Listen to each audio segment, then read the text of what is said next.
हरिओम. माझा आवाज ऐकू येतोय? हो, ऐकू येतं. होय. हो, धन्यवाद. हरिओम. स्वामीजी आणि आशाताईंना नमस्कार करून या प्रश्नाचं उत्तर द्यायचा प्रयत्न करतो. मी प्रश्न परत एकदा वाचतो. अनेक जण देव कष्टसाध्य आहे असं म्हणतात. त्याप्रमाणे उपास तापास, देवळाला 108 प्रदक्षिणा अशा गोष्टी करताना दिसतात. या कर्मकांडाचं फळ काय? देवाची पूजा करणे ही गोष्ट ही कर्मकांडातच मोडते का? तसं असेल तर ती का करावी? आता देव नक्कीच कष्टसाध्य आहे. फक्त कशा पद्धतीनं, कुठले कष्ट किती केले असता तो साध्य होतो, हे मात्र सद्गुरूच सांगू शकतात.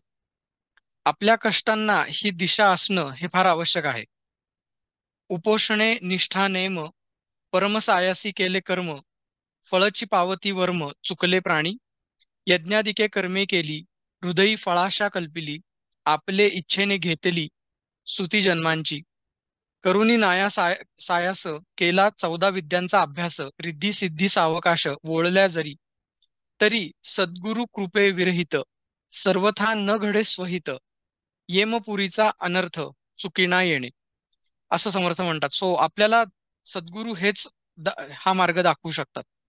त्यामुळे आपण काही गोष्टी लक्षात घेतल्या पाहिजेत की सद्गुरू साधकाला साधना सांगत असताना त्याच्या प्रकृतीनुसार आणि पूर्वसंचितानुसार सांगतात. स्वामी माधवनाथांनी, स्वामीजींनी ध्यान योग मार्ग बहुतेकांना सांगितला. एका ठिकाणी बसून करायची साधनं सांगितली. आपल्याला आपल्या सद्गुरूंनी काय सांगितले हे बघावं आणि त्यानुसार आपण करावं. हे या उपास तापास आणि 108 प्रदक्षिणा यांचं उत्तर आहे. आता या कर्मकांडाचं फळ काय, हा प्रश्नच उद्भवणार नाही जर आपल्याला अशी काही साधना सांगितलेली नसेल. दुसरी गोष्ट म्हणजे देव पाहिजे की फळ पाहिजे, हे आधी आपण ठरवलं पाहिजे. आपल्यावर म्हणजे आपल्या स्वतःचं आपल्यावर लक्ष असतं. जसं गोंदवलेकर महाराज म्हणतात, आपल्या मनामध्ये प्रापंचिक हेतू ठेवून भगवंताच्या नामाने उपवासासारखे कष्ट केले तरी लोक पाहून फसतील, पण भगवंत फसणार नाही. म्हणजे त्यांना असं म्हणायचंय की आपल्याला कळत असतं, जसं स्वामीजीने आत्ताच आपल्याला सांगितलं की आपल्या विचारांवर आपलं लक्ष असतं आणि आपल्याला कळत असतं की आपले विचार चुकीचे आहेत का बरोबर आहेत. तसेच आपले हेतू आणि पुढे गोंदवलेकर महाराज म्हणतात, आपण जसे बोलतो तसे आपण वागण्याचा अभ्यास करावा. परमार्थामध्ये ढोंग फार बाधक असते. प्रापंचिक गोष्टीकरिता उपवास करणे मला पसंत नाही. उपवास घडावा यात जी मौज आहे ती उपवास करावा याच्यामध्ये नाही. भगवंताच्या स्मरणामध्ये इतके तल्लीन व्हावे की आपण नेहमी त्याच्याजवळ वास करतो आहोत असे मनाला वाटावे. मग देहाने अन्न खाल्ले म्हणून बिघडते कुठे? या उलट आपल्या चित्तात भगवंताचे नाम असताना आपण देहाने पुष्कळ उपवास केले तरी अशक्तपणाशिवाय दुसरे काही पदरात पडणार नाही. माणसाने केलेला उपवास निष्काम असून तो केवळ भगवंताच्या स्मरणात राहावे म्हणून केलेला असला तर फार उत्तम आहे. निष्काम कर्माचे फार महत्व आहे असं ते म्हणतात.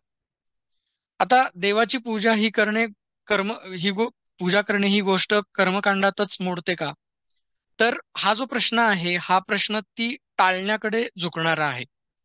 तो नित्यनियमित पूजा न करणाऱ्या व्यक्तीनं केलेला आहे असं मला वाटतं. कारण नित्यनियमित नियमित पूजा करणाऱ्या ज्या व्यक्ती असतात त्यांना त्या पूजांमध्ये आवड निर्माण झालेली असते आणि ती व्यक्ती स्वतःहून पूजा टाळत नाही. पूजा घेता ती प्रतिमा, अंगा येतो अंतरात्मा. समर्थ म्हणतात, नाना देवांच्या नाना प्रतिमा, लोक पूजिती धरुनी प्रेमा, ज्याच्या प्रतिमा तो परमात्मा कैसा आहे. ऐसे ओळखले पाहिजे, ओळखोन भजन कीजे, जैसा साहेब नमस्कारी जे, ओळखल्या उपरी. तैसा परमात्मा परमेश्वर बरा ओळखावा पाहून विचार, तरीच पाविजे पार भ्रमसारा सागराचा. पूजा घेता ती प्रतिमा, अंगा येतो अंतरात्मा, अवतारी तरी निजधामा येऊन गेले. परी ते निजरूपे असती, ते निजरूप ते जगत ज्योती, सत्वगुण तयस म्हणती जाणती कळा, असं समर्थांनी म्हणलंय. ओळखोनी भजन कीजे, समजून उमजून करा मग तो अंगामध्ये येतो म्हणजे कळतो आपल्याला.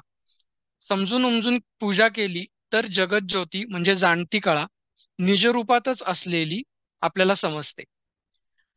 आता हे पूजा हे कर्मकांड आहे का? तर कर्मकांड ही गोष्ट किंवा तो शब्द सापेक्ष आहे. जसं लहान मुलांना मे महिन्याची सुट्टी एन्जॉय करण्याचं कर्मकांड वाटत नसतं, किंवा वॉटर पार्कमध्ये दिवस आणि पैसा घालवण्यामध्ये कर्मकांड नसतं. पुरुषाला बाईक चालवण्याचं कर्मकांड नसतं, आनंद असतो. स्त्रीला नटण्या मुरडण्याचं कर्मकांड नसतं, ती आवड असते. खऱ्या भक्तालाही देवाची पूजा करण्यामध्ये हाच आनंद असतो. त्याचं ओझं नसतं, ते टास्क नसतं, त्याला काही जण त्याला उपचार म्हणतील, पण मला वैयक्तिकरित्या ते देवाशी कनेक्ट करणारं एक सोपं पोर्टल वाटतं. प्रश्नाच्या या भागाबद्दल मला पर्सनली असं वाटतं की असे हे प्रश्न आमच्या धर्म आणि संस्कृतीवर केलेले छुपे हल्ले आहेत. ही आपल्याला आपल्या साधन मार्गापासून दूर करण्याची छुपी चाल आहे. आपला देश जर बघायला गेला, भौगोलिक परिस्थितीनुसार आपल्या देशामध्ये भरपूर नैसर्गिक संपत्ती आहे. त्यामुळंच तर आम्ही आमच्या देवाला पाणी, फुलं, सुगंधी द्रव्य, हिरवी पानं, फुलं, नक्षीची मऊ आसनं, हे सगळं आम्ही आनंदाने आणि उत्साहाने देऊ शकतो. आणि देवालाही ते नक्कीच आवडत असणार, यात शंका नाही. पण भौगोलिक दृष्ट्या ज्या देशात प्यायला पाणी नाही, खायला वनस्पती फळं नाहीत, ज्या देशात प्राण्यांना मारून त्यांना खायला लागतं, ते देवाला सुंदर सुंदर फळं आणि फुलं कुठून आणून देणार? त्यांनी भारतातला हिंदूंचा हा पूजा प्रकार जेव्हा बघितला असेल, तेव्हा ते मनातल्या मनात जळले असतील आणि म्हणाले असतील की अरे रे, आपल्याला ही इच्छा असूनही हे करता येत नाही, कारण या गोष्टींची अवेलेबिलिटीच नाहीये. मग त्यांनी या ना त्या मार्गाने नको ते प्रश्न उपस्थित करून आपली ही साधना तोडण्याचा प्रयत्न केला. स्वामीजींनी आज जो शब्द वापरला, बुद्धिभेद, तो करण्याचा प्रयत्न केला. पण आपण मात्र या गोष्टींच्याकडे तप म्हणून बघितलं पाहिजे. देव द्विजगुरु प्राज्ञम पूजनम शौचमार्जवम. सर्व संत पूजा करताना दिसतात. आपण आश्रमामध्ये पण बघू शकतो की तिथल्या सर्व प्रतिमांची छान पूजा केली जाते. स्वामीजींनी बऱ्याच त्यांच्या प्रतिपादनांमध्ये पूजा कशी करायची आपल्याला डिटेलमध्ये सांगितलेली आहे. सो ज्ञानी व्यक्ती जेव्हा पूजा करते तेव्हा ती आत्मस्वरूपावर असते. त्यांचा उद्देश हा पूर्णपणे वेगळा असतो. ती जाणत असते की पूजा करणारा आणि पूजा घेणारा हे दोन्ही भिन्न नाहीत. त्यामुळे त्यांच्यासाठी आणि आपल्यासाठी सुद्धा पूजा हा आंतरिक समाधान प्रकट करण्याचा एक मार्ग आहे. आता हा प्रश्न असेल की समजा जर ते असेल तर ती का करावी? तर ती का करावी याचं एक सोपं उत्तर आहे की देवाला साध्य करून घेण्यासाठी. अगदी खरं सांगायचं झालं तर त्याची इच्छा असल्याशिवाय आपण पूजा करू शकत नाही. आपल्याला भारतासारख्या देशात राहून सुंदर सुंदर वस्तूंनी देवाची पूजा करता येत नसेल तर आपल्यासारखे कमनशिबी आपणच.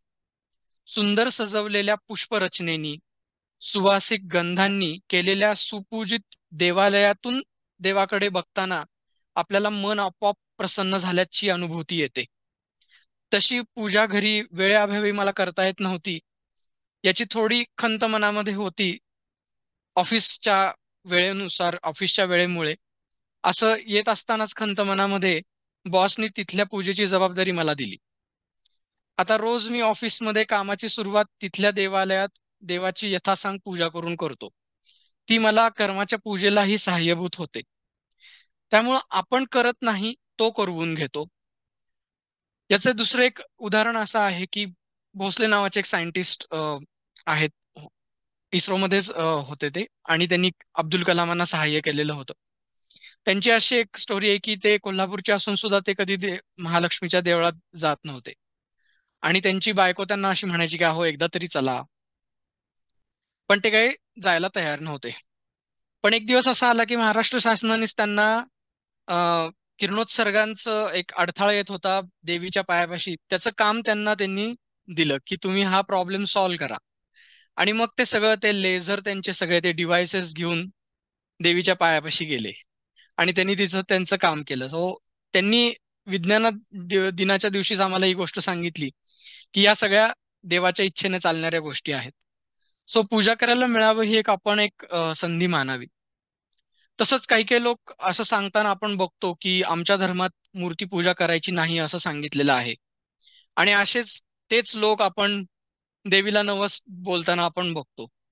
त्यावेळेला मग त्यांना विचारलं की अरे असं कसं काय, तर ते म्हणतात की नाही हो, आम्ही कन्व्हर्टेड आहोत, मग आम्हाला जेव्हा इच्छा होते त्या वेळेला आम्ही येतो. हे ऑपॉर्च्युनिस्ट वागणं झालं. याला काही अर्थ नाहीये. भगवान श्रीकृष्ण म्हणतात की भोगांच्या इच्छेने त्यांचं ज्ञान हिरावून घेतलेलं आहे असे लोक आपापल्या स्वभावाने प्रेरित होऊन निरनिराळे नियम पाळून इतर देवतांची पूजा करतात.